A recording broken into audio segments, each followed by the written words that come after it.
भाई आपको कौन नहीं जानता, बहुत अच्छे प्रवक्ता भी हैं आप, और अपने बुराड़ी विधानसभा से आप प्रत्याशी भी रह चुके हैं इंडिपेंडेंट से। लेकिन फिर भी जो लोग आपको नहीं सुन रहे हैं, जो देख रहे हैं, एक बार उनको अपने बारे में, अपने व्यूवर्स को बता दीजिए।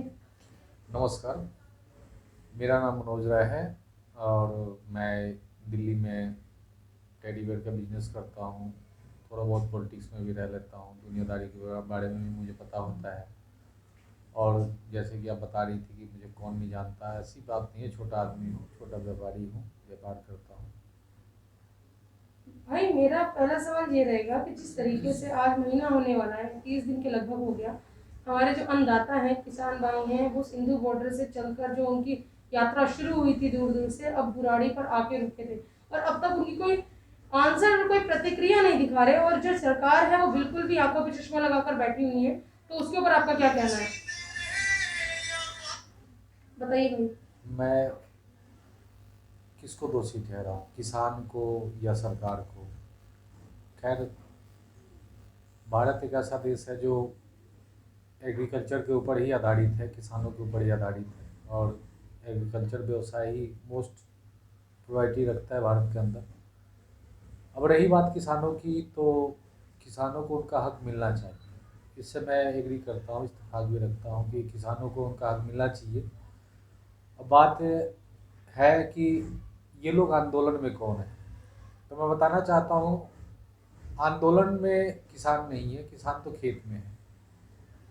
किसान का जो बेटा है वो बॉर्डर पे है, किसान खेत में है। और जो लोग अपने व्यवसाय को, अपने खेत को छोड़ के आ नहीं सकते हैं, जो लोग बॉर्डर छोड़ के नहीं आ सकते, जो लोग अपने खेत छोड़ के नहीं आ सकते, तो आंदोलन इतना बड़ा वो कैसे करेंगे? ये आंदोलन में सारे फेक लोग हैं जो कहीं ना कहीं पॉलिटिक्स से बिलोंग करते हैं, राजनीतिक से बिलोंग करते हैं। इनका काम है गुंडागर्दी करना, और जैसी सरकार वैसी आंदोलनकारी।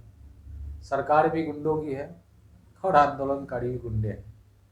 सर, जिस तरीके से बात हुई थी अभी पीछे मेरी हाल ही में किसान भाइयों से, तो उन्होंने ये कहा था कि कहीं ना कहीं मोदी जी को अंबानी के साथ हाथ मिलाते देखा गया। वो उनकी यहाँ बधाई देने गए हैं, लेकिन एक बार भी, एक सेकंड के लिए भी उन्होंने किसान भाइयों के बीच में आके उनका दर्द नहीं बांटा। उन्होंने साफ कहा है कि हम 6 महीने का राशन लेकर आए हैं, चाहे मर जाएंगे। और अभी तक मेरे ख्याल से 21 किसान हमारे यहाँ से जा चुके हैं, यानी कि ऊपर प्रलोक सिधार चुके हैं। और संत बाबा रामदास जी ने भी अपने को खुद को गोली मारी थी। उनको किसानों का जो है दर्द देखा नहीं गया था। तो उसके ऊपर आप क्या कहेंगे?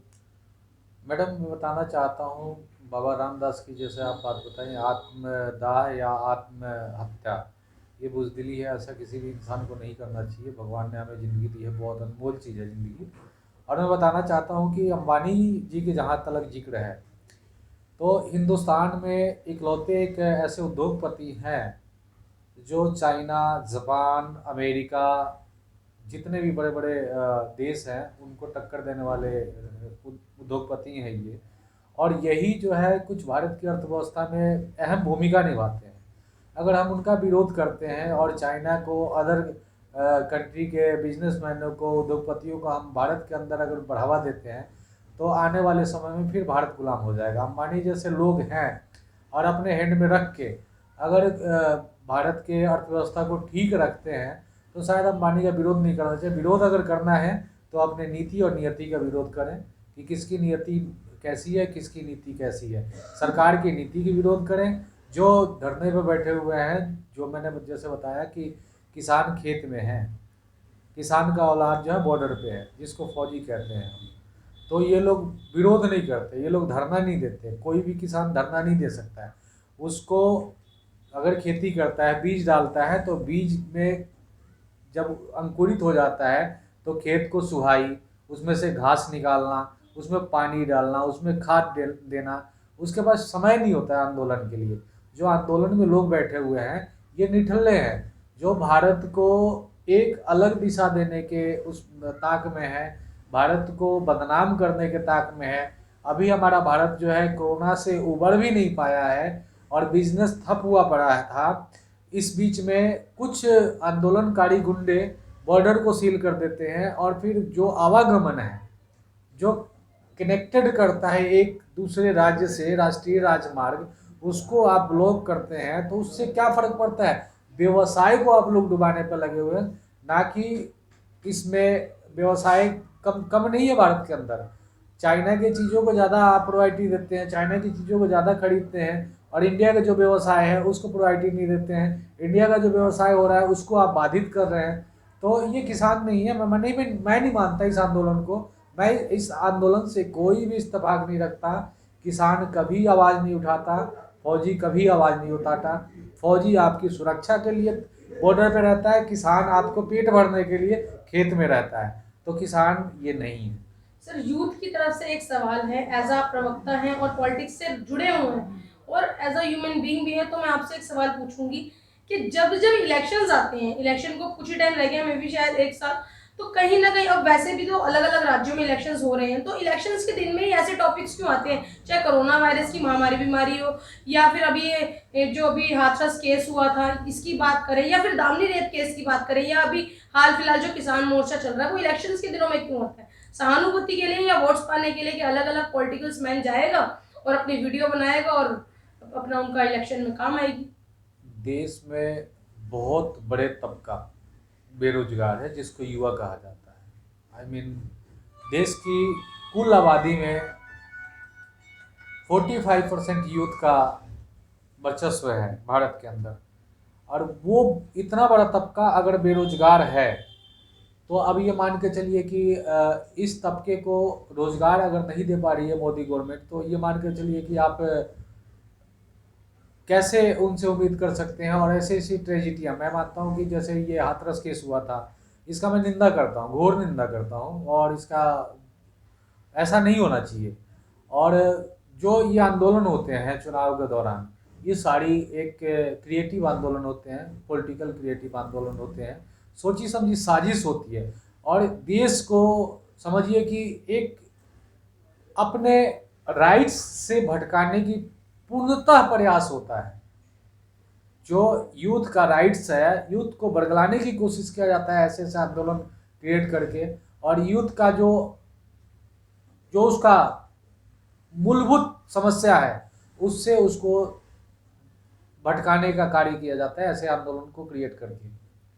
भाई, ये तो हुई थी बात हमारे मेन मुद्दे पे, किसान मुद्दा था कि ये हो रहा है, तो इस पे आपकी क्या राय है? एक पर्सनल सवाल पूछूंगी कि सूत्रों के माने और मेरी आंखों देखी एक आज आपने बात की थी अभी कि आप जो टेडी बियर्स है उसका बिजनेस चलाते हैं, तो मैं पूछना चाहूंगी जिन लोगों की कोरोना काल में जो बेरोजगार हो गए थे, आपकी तरफ से उनको क्या सहयोग रहा था आपके टेडी बियर्स के बिजनेस से?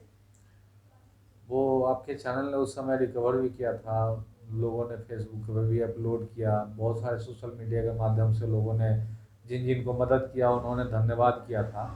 मैं छोटा आदमी हूँ, अदना सा आदमी हूँ, ना एमएलए बना, ना एमएलए बनने की ख्वाहिश रखता हूँ। हो सकता है कि मैं चुनाव लड़ा था, पब्लिक को पसंद नहीं आया, लोगों ने वोट कम दिया, ठीक है। लेकिन मेरी कोई महत्वाकांक्षा नहीं है कि मैं नेता बनूं और आम जनता के हक और अधिकार को हनन करूं। मैं आम जनता को रोजगार देने वाला व्यक्ति हूं, और मैं पूर्णतः प्रयास करता हूं कि आम जनता को हमेशा रोजगार दूं। अभी के समय में मेरी फैक्ट्री में बहुत सारी महिलाएं काम कर रही हैं, आप उनसे भी मिल सकती हैं, इंट्रोड्यूस करा सकती हैं आम जनता को कि महिलाएं जो है उनको किस तरीके से मैं रोज़गार देता हूँ। मेरे यहाँ जेंट्स बहुत कम काम पे रखता हूँ, महिलाओं को ज़्यादा रखता हूँ, क्योंकि बहुत सारी मजबूर महिलाएं होती हैं। मैं नहीं चाहता कि कोई किसी के घर में मजबूरी आया वो गलत रास्ते में निकले। मैं ऐसे ऐसे महिलाओं को भी इनवाइट करता हूँ जिनके पास कोई रास्ता ना दिखता हो, उसको मैं काम दूंगा। और मैं ऐसी ऐसी महिलाओं को हमेशा काम सिखा करके उसको सेल्फ डिपेंड बनाने की कोशिश करता हूँ। और मैं पर्सनली इस काम का जानकार भी हूँ। इसके अलावा मेरा जो प्रोफेशनल पैसा है उसको मैं छोड़ चुका हूँ, और आज मैं टॉयज के लाइन में टॉय इंडस्ट्रीज को आगे बढ़ाना चाहता हूँ। और मैं चाहता हूँ कि इसको ज़्यादा से ज़्यादा इंक्रीज करूँ, ज़्यादा से ज़्यादा लोगों को सिखाऊँ, ताकि जो हमारी बहनें हैं, हमारी माताएं हैं, सेल्फ डिपेंड हो सकें।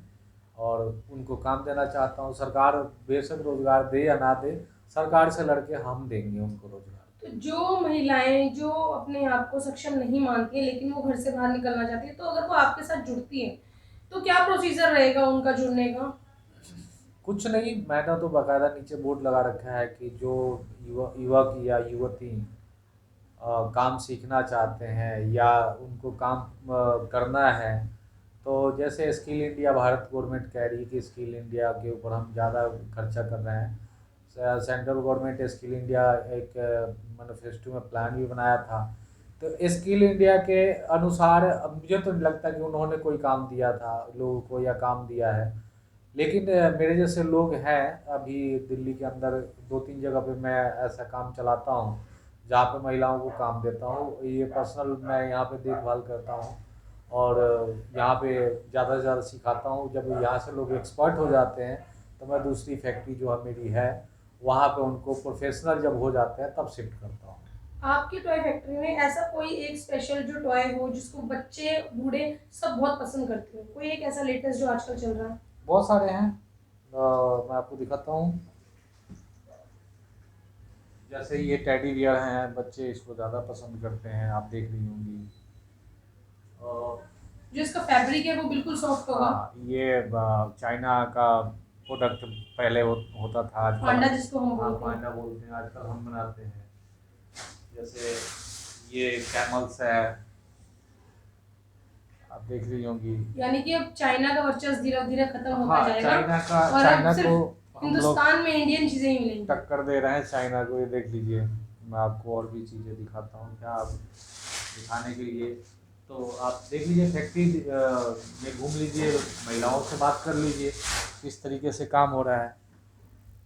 अगर हमारी ये वीडियो देखकर कोई आएगा आपके पास तो आप उसको रिटेल बल्क दोनों में प्रोवाइड करा सकते हैं ना? क्यों नहीं, हम बैठे किस लिए, इसी के लिए बैठे हैं। ठीक है, thank you sir, thank you so much.